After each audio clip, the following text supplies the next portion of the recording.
Olá, meus amados, que a graça de Deus esteja com cada um de vocês. Como vocês estão? Espero que estejam bem, com a graça e o poder de Deus. E mais uma vez podemos estar aqui juntos para estudarmos as verdades bíblicas. Esse aqui são 30 lições esplêndida, maravilhosa para conhecermos o nosso Deus. Você conhece o nosso Deus? Você conhece Deus? Sabe como Ele age, como Ele trabalha com o seu caráter? Aleluia, louvado seja Deus. Obrigada por você estar aqui comigo, por você ter se inscrito, por você estar aqui partilhando dessas verdades para outras pessoas também. E juntos, amados, vamos cada vez mais crescendo para a honra e glória do Senhor. Não para a honra e glória minha, mas do Senhor. Porque este canal é para você, é para seus amigos, é para todos aqueles que buscam conhecer ainda mais do Senhor, seja na vida sentimental, seja na vida profissional, seja na vida familiar, seja na vida secular, em todas e qualquer área. Que você possa obter e usufruir de tudo que tem aqui para você e para sua família. E para todos aqueles sinceros que buscam a verdade da palavra de Deus. Que Deus te abençoe. Vamos orar? Santo eterno Deus e Pai, louvado, bendito e glorificado seja o teu santo nome. Eu te louvo, meu Senhor, e te agradeço por cada um dos teus filhos que aqui estão e junto, Pai, crescemos mais e mais para louvor, honra e glória do teu nome. Abençoe, ó Deus Pai Todo-Poderoso, cada um dos teus filhos que se inscreveram, que juntos, Pai, estamos partilhando destas bênçãos, destas maravilhosas mensagens que o Senhor tem nos concedido através de filhos teus, Pai, que têm levado e desbaratado todos os enganos do maligno. Em nome de Jesus, agora, ao estudarmos a tua palavra, as verdades bíblicas que o Senhor nos ensina, evidências da existência de nosso Deus, que cada um que ouvir, que estudar junto comigo possa, pelo teu poder, ser transformado pelo poder do Espírito Santo agindo em suas vidas. Me dê e nos dê, Pai, discernimento e compreensão da tua palavra. Que o Espírito Santo do Senhor nos ajude agora, neste momento, em nome de Jesus. Amém. Ai, como é maravilhoso. São as melhores horas da nossa vida, quando tiramos para estudar a palavra do Senhor. E principalmente quando partilhamos assim, juntos com você, o que o Senhor tem nos dado cada dia. Amados, o primeiro estudo de hoje falando sobre evidências da existência de Deus. O que você tem de evidência da existência de Deus? Como você poderia explicar que Deus existe e como Ele tem trabalhado, tem se revelado para todos nós, né? Olha só, nosso Deus, amados, Ele não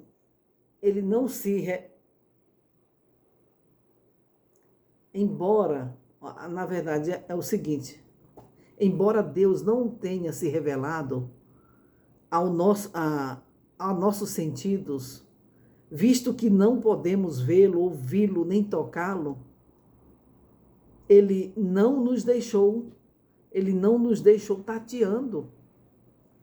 Às cegas, à confusão, ele não nos deixou na dúvida, sem qualquer evidência. Jamais ele fez isso, sem nenhuma evidência de sua existência. Ele sempre nos deixou, ele sempre nos ensinou. Então, Deus, ele nunca nos pede para crer sem dar a mim, a você, sem nos dar suficiente evidências para fundamentar nossa fé. Jamais ele faz isso. Então, sua existência, seu caráter e também a confiabilidade de sua palavra são estabelecidos por evidências, amados, que apelam à nossa razão. O Senhor, ele não apela ao nosso sentimento, às nossas emoções, ele apela à minha e à sua razão, porque é assim que ele se revela. Quais são algumas dessas evidências que confirmam a existência de Deus e onde podemos encontrá-lo? Aonde? Quais são as pegadas de Deus na terra? Mateus, anotem aí, Mateus capítulo 6, versículo 28 e 29. Diz o seguinte: E por que andais ansiosos quanto ao vestuário?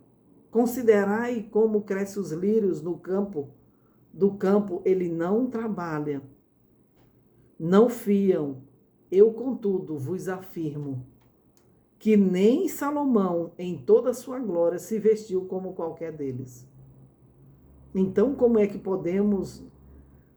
Quais são as evidências que confirmam Deus e onde podemos encontrá-los? Através, amados, da natureza, através dos lírios do campo, através de toda a sua glória, como ele vestiu, como ele veste todas essas maravilhas, como nenhum outro. E mais, tudo que nos cerca na terra, no mar, no céu, são demonstrações de ordem, beleza, exatidão, adaptação, planejamento e, mais ainda, planejamento inteligente que o nosso Senhor fez. Considerando tudo isso, considerando as maravilhas da criação, a beleza, o perfume das flores, os cristais dos flocos de neve, as asas das borboletas, como podemos explicar isso? A teia de aranha, a pena de uma ave, o sabugo do milho, tudo isso. O instinto, o mecanismo maravilhoso da abelha, o milagre da imigração anual das aves, o engenhoso sistema de radar do morcego. E responda para mim, poderia essas maravilhas da criação ter surgido por si mesma? Jamais. Somente uma mente doente usada por Satanás diz que o mundo surgiu do nada, de uma explosão, e aí as coisas foram acontecendo. Mentiras, né? Então, não tem como você ver as pegadas de Deus na terra, as pegadas de Deus no céu. Salmo 19, versículo 1, nos diz o seguinte: os céus proclamam a glória de Deus e o firmamento anuncia as obras das suas mãos. Aleluia! Louvado seja Deus! Não é maravilhoso? E mais, Isaías 40, 26 diz: levantai os olhos levantai os olhos e vede, na verdade. Quem criou estas coisas?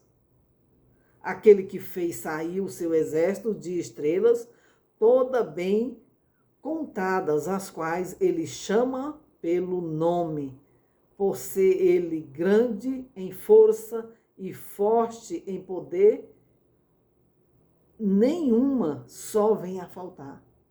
Meus amados, é bênção demais.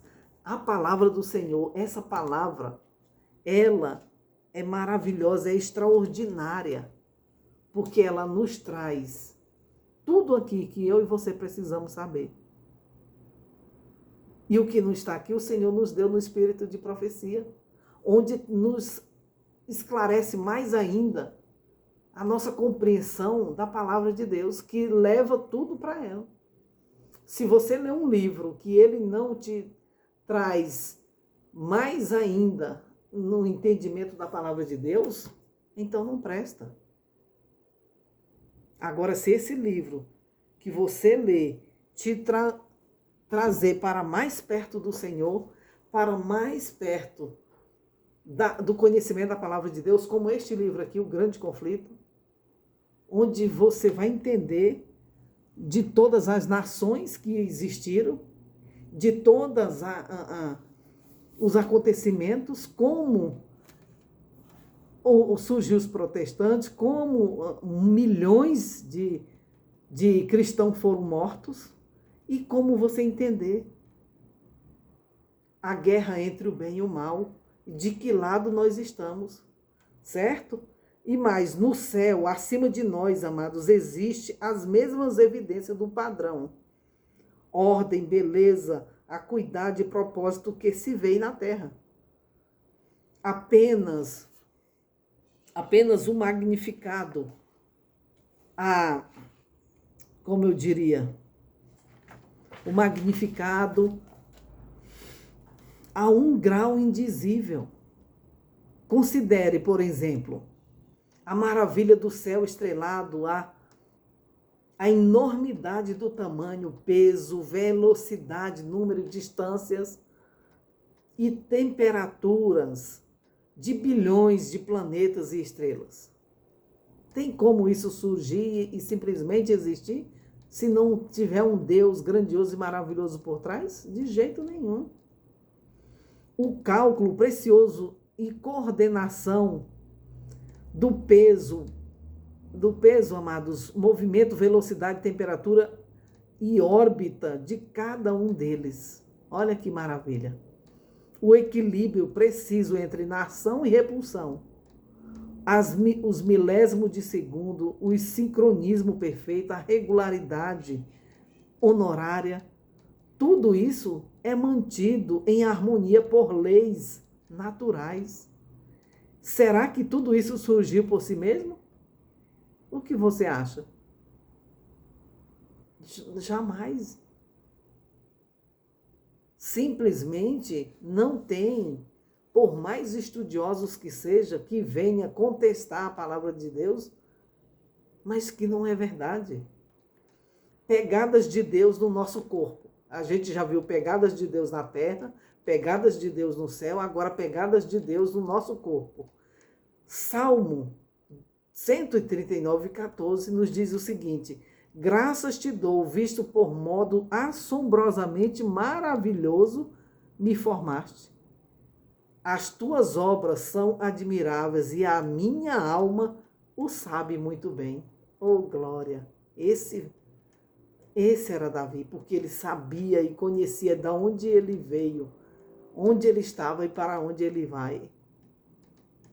É maravilhoso, amados. O corpo humano apresenta uma beleza extraordinária.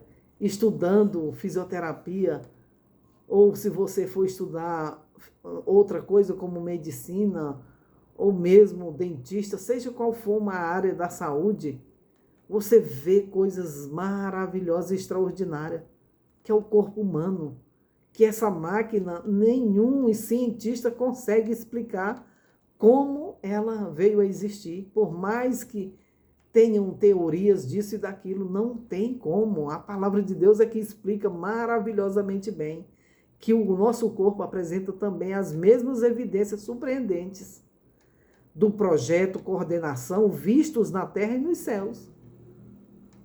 Sabe? Considere as maravilhas do corpo, a célula viva, o coração, o cérebro, o olho, o ouvido, as mãos, o tato, o paladar, o olfato, o sistema nervoso, o sistema digestivo. Amados, é coisa extraordinária. Só um Deus grandioso, poderoso, pode fazer algo assim maravilhoso, algo assim único, meu e seu. Porque todos são iguais em alguns pontos, né? Na célula, na pele, no nosso formato como seres humanos, mas nós temos nós temos o DNA diferente, nós temos o sangue diferente, cada um tem o seu, nós temos a nossa impressão diferente, é grandioso demais. Como que surgiu algo tão perfeito assim? Nosso Deus, o nosso Criador fez. Então, veja como é grandioso, além do paladar, do olfato, do sistema nervoso, o sistema digestivo, o milagre prolongado e intrigado da reprodução e do crescimento de cada ser humano.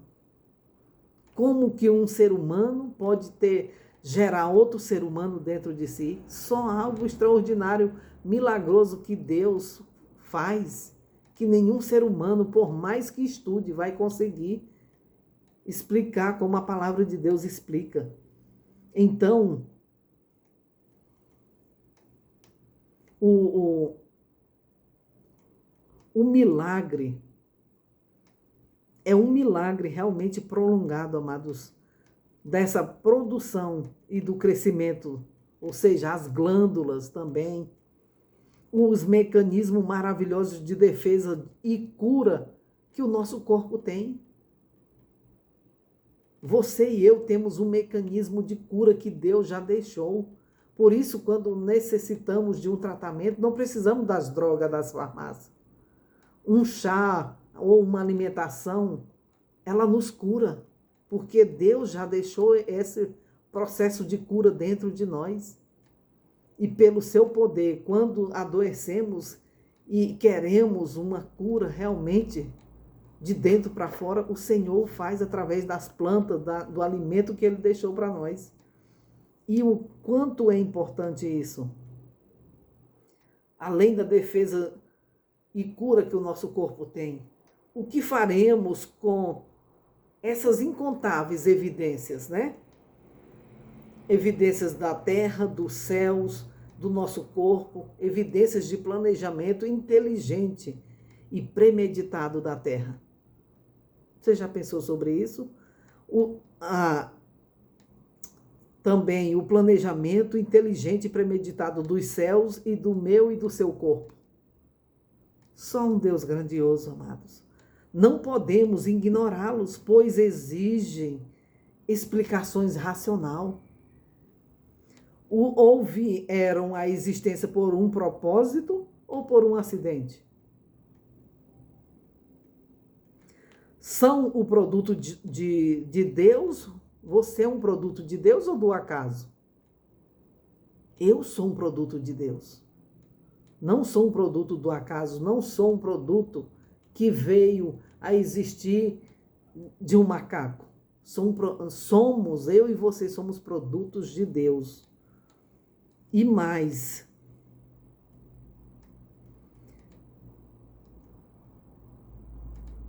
não há, amados, terreno neutro.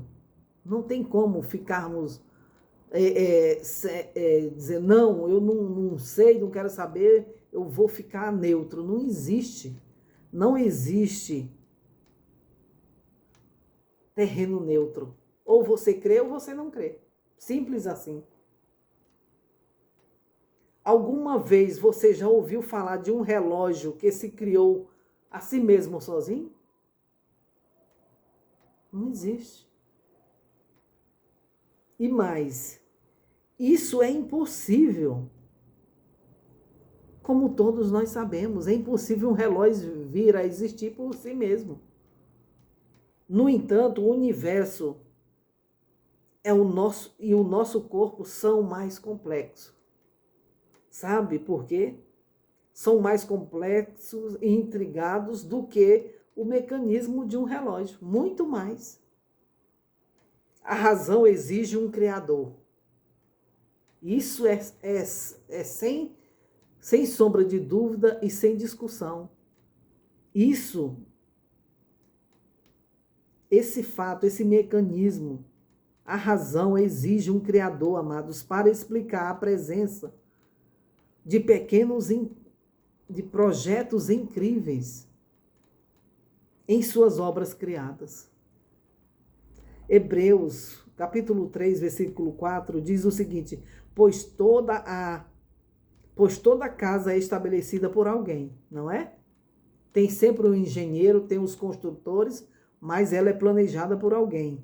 Ela é estabelecida por alguém que planejou, que escreveu, que passou para o papel, que depois passou para a matéria-prima e formou uma casa. Ou seja, pois toda casa é estabelecida por alguém. mas aquele que estabeleceu todas as coisas, esse é nosso Deus. Aleluia! Louvado seja Deus. O homem pode criar, que Deus deu inteligência para isso, pode executar tudo isso, mas tudo isso foi estabelecido por alguém, por Deus. Hebreus 3:4 nos diz isso. Já vimos as pegadas da terra, as pegadas do céu, as pegadas do nosso corpo, e agora vamos entender que a única explicação racional para as maravilhas da criação, vamos entrar na arqueologia. A arqueologia ilumina a Bíblia.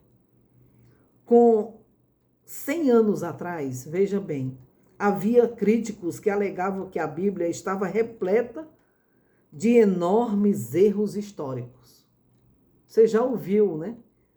Ou já leu sobre pessoas que surgiram com esses fatos, né? Entre aspas, dizendo que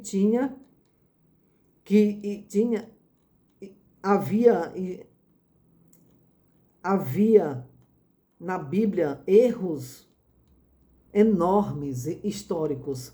E hoje a situação mudou drasticamente. Sabe por quê? As descobertas arqueológicas nas terras bíblicas têm criado uma nova confiança na exatidão histórica da criação sagrada, das escrituras sagradas. Essa nova confiança é repetida, sabe como? Ela é repetida nas palavras de Sim Frederick, onde ele diz o seguinte, proferidas durante que ele falou isso num discurso presidencial no Victoria. Ou seja, os doutos, na verdade, modernos, são agora aqueles que recebem e reivindica ser avançada, que agora é atrasada e fora de época. Olha só, esses doutos modernos são agora aqueles que reconhecem a autenticidade. Esses doutos, eles reconhecem a autenticidade, ser avançada, que agora é atrasada e fora de época. Ou seja, o Oriente Médio foi o local do nascimento da Bíblia. E o berço da raça humana. As grandes nações da antiguidade, Egito, Assíria, Fenícia, Babilônia e Pérsia, estavam, amados, localizados nesse território. As narrativas bíblicas estão entrelaçadas com a história das nações, dessas nações. Entendeu? Então, o Oriente Médio, portanto, tem se tornado um gigantesco museu de relíquias, ao mesmo tempo que essa região é uma enorme livraria. Sob suas areias quentes e nas faces da pedra de seus monumentos que resistiram ao longo dos anos, ao longo do tempo, estão preservadas as crônicas dos poderosos impérios do passado. Essa biblioteca é a mais antiga e maior do mundo, com seus tabletes e cilindros de barro, seus rolos de papiro, seus utensílios quebrados de barro e suas louças de pedra. Então, formam um imenso tesouro preparado pelas mãos do homem do passado, repleto de evidências e da exatidão histórica das Sagradas Escrituras e reservada por Deus para os nossos dias. Por isso que essa biblioteca que o império do passado tem guardado foi guardado pelo homem para que hoje você e eu tivéssemos evidências arqueológicas das Sagradas Escrituras, de tudo que veio a existir. E agora, pondo a Bíblia em prova, você já colocou a Bíblia em prova? Ela te responde. 2 Timóteo, capítulo 3, versículo 16, diz: toda a escritura de Deus é inspirada por Deus. Toda a escritura é inspirada por Deus. Toda ela. Não, a palavra de Deus não é Velho e Novo Testamento, ou seja, Novo Testamento, o Velho deixou para lá. É toda a Bíblia. Toda ela é inspirada por Deus para ensino, repreensão, para correção, para educação na justiça. Da minha vida, da sua vida e de todos aqueles que estudam a palavra de Deus. E essas reivindicações de autoridade divina é feita para a Bíblia toda. Não é para só uma parte ou outra, só para o velho ou para o novo, é para toda a Bíblia. Então, ela é a expressão como assim diz o Senhor. E dai ouvido às palavras do Senhor, que falou o seguinte: encontram-se registradas na palavra de Deus. Você encontra registradas mais de 2.000 vezes nas páginas das Escrituras. Sabe o quê? Para que eu e você possamos dar ouvido à palavra de Deus. Mais de 2.000 vezes é escrito: assim diz o Senhor. Mas a Bíblia não nos pode. A Bíblia não nos pede, amados, para crer, sem submeter tudo isso à prova. Nunca você vai estudar a palavra de Deus sem ela te pôr à prova. Aquilo que ela está falando, como aconteceu, como acontece e como irá acontecer. E mais, 1 Tessalonicenses, capítulo 5, versículo 20 e 21, diz o seguinte: nada desprezeis, ou seja, nada da palavra de Deus, desprezeis as profecias, julgai todas as coisas e retende o que é bom. Agora, a permanência da Bíblia, como isso tem acontecido, como isso é feito. Considere as declarações que a Bíblia faz de sua permanência através dos séculos. Isaías 40, versículo 8, diz o seguinte: seca-se a erva, cai a flor, mas a palavra do Senhor, essa palavra do Senhor, feita por homens inspirados pelo Espírito Santo, a palavra de Deus diz: mas a palavra do Senhor permanece para sempre. Ou outras traduções diz eternamente. Ela não vai mudar por minha causa, por sua causa, como você queira. Você pode interpretar ela errado e dizer que é certo, mas ela não vai mudar, ela continuará sendo a palavra de Deus, inspirada por Deus, útil para o nosso ensino, para a nossa repreensão, para a nossa educação, para a nossa correção e justiça. Ela não muda, ela permanece igual para todos, desde o início até a eternidade e depois. E mais, João 10:35 diz: se ele chamou deuses aqueles a quem foi dirigida a palavra de Deus, e a Escritura não pode falhar. Você entende isso? Não pode falhar. A palavra de Deus, ela não falha. Ela é autêntica.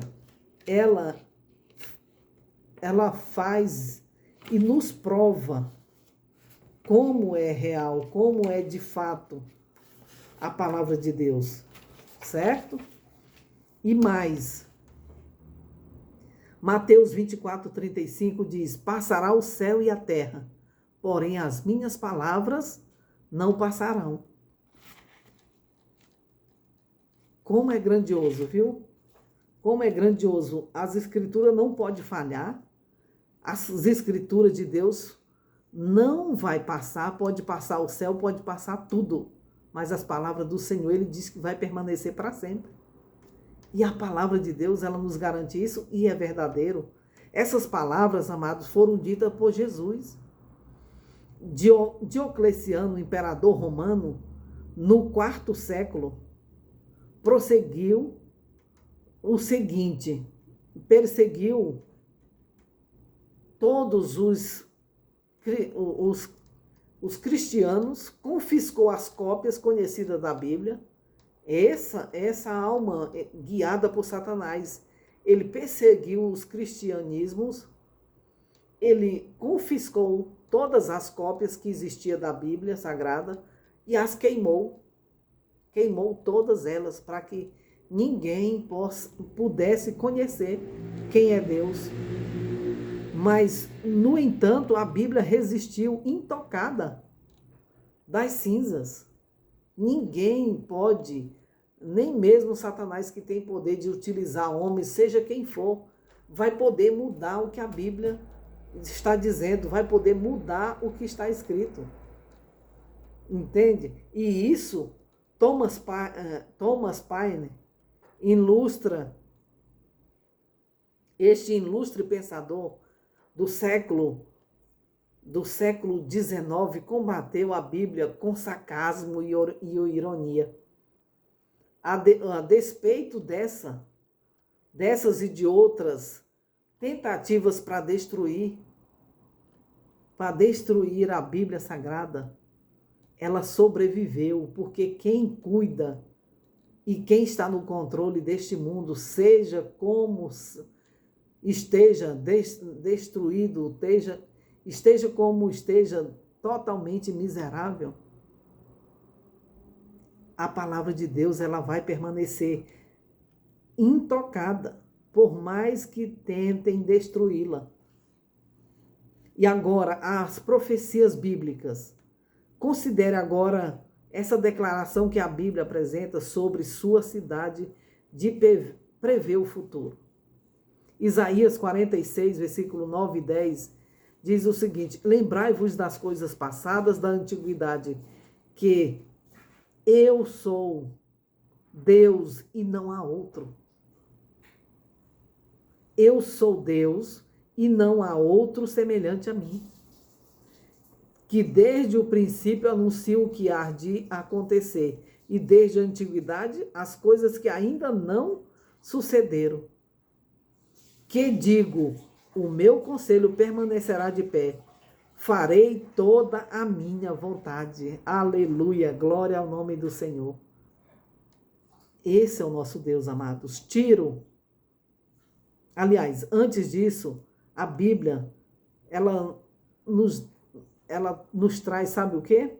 Ela contém, para nosso deleite diário, ela contém pelo menos 1000 profecias, algumas normalmente cumpridas, algumas em processo de cumprimento, outras ainda por se cumprirem, e aproximadamente 1/3 da Bíblia apresenta predições, amados.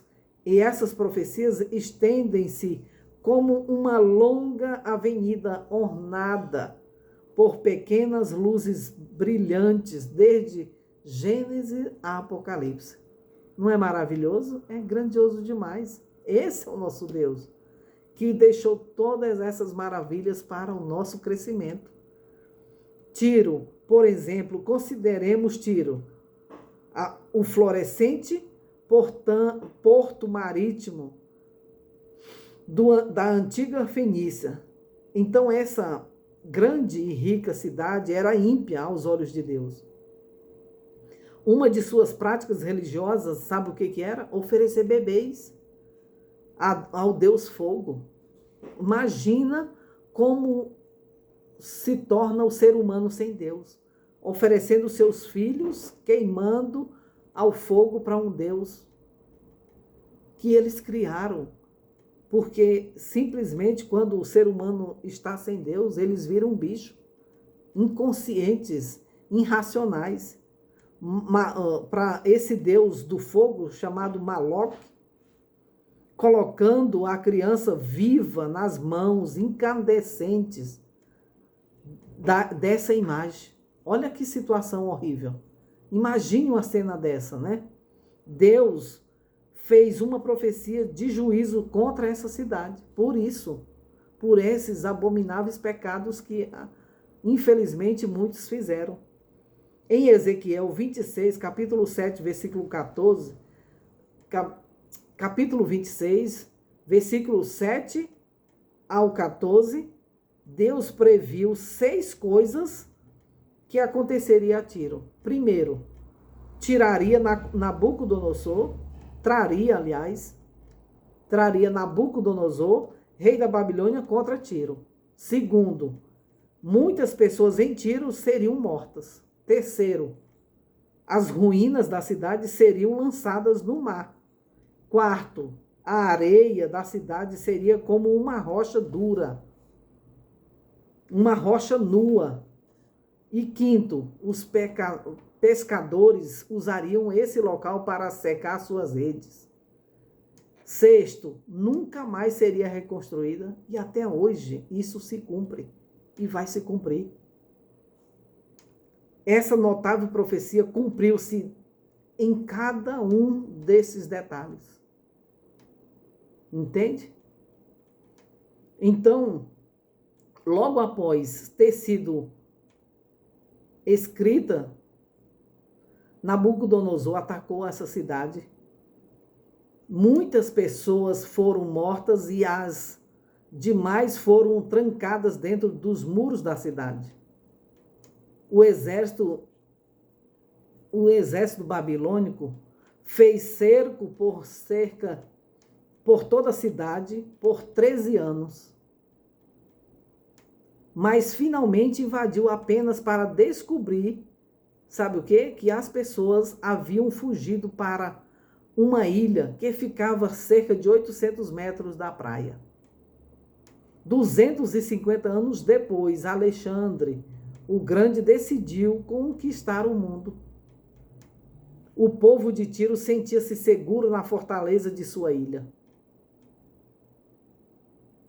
Mas Alexandre estava determinado a derrotá-los e ordenou a seus homens que lançassem as ruínas da velha cidade na água e que construíssem um caminho até a ilha. Olha a engenhosidade de Alexandre. A velha cidade assemelhava-se a uma rocha nua. E Alexandre marchou com seu exército e conquistou a nova Tiro. Hoje é conhecida, hoje ela é comum, lá é comum ver pescadores estendendo suas redes para secar onde uma vez a velha cidade foi erigida. 3 tentativas foram feitas de reconstrução da cidade. E todas elas fracassaram. Ezequiel 26:14 diz: de você só deixarei uma rocha nua, onde os pescadores estenderão as redes para secar. E assim acontece. A cidade nunca mais será construída. Eu sou o Senhor, eterno, falei. Aleluia, louvado seja Deus. É maravilhoso, é grandioso podermos ter a palavra do Senhor como centro de tudo aquilo que eu e você precisamos para viver neste mundo. Então, meus amados, precisamos unicamente estudar a palavra de Deus. Do contrário, seremos tragados pelos enganos, pelas mentiras que Satanás tem utilizado, através de pessoas, através de igrejas, e que, infelizmente, que eu achava, imaginava que as pessoas tinham conhecimento, como está tão grande, né? Toda a tecnologia, todas as formas possíveis e fáceis de termos a palavra de Deus para estudar, mas infelizmente a maioria que se diz cristãos, que vão a uma igreja aí, não sabem nada, não sabem nem por que estão vivos, porque não estuda, porque não tem experiência pessoal com Cristo. Se você e eu não estudarmos, não teremos. Não poderei ter a experiência de Paulo, não poderei ter a experiência de nenhum dos apóstolos, de nenhum dos nossos irmãos do passado. Nós temos que ter a nossa experiência pessoal com Cristo, estudando a sua palavra, vivendo e vencendo todas as nossas lutas diárias que nós temos conosco mesmo. Então, que você e eu juntos possamos continuar. Eu vou parar aqui porque é grande esse primeiro estudo. E todos eles cada estudo vai ser feito de 2 vezes, para que a gente pegue bem o que a gente precisa, pela graça e o poder de Deus, guardar esse conhecimento na nossa vida, para todos, para a nossa vida, para a nossa salvação e para todos aqueles que precisarem.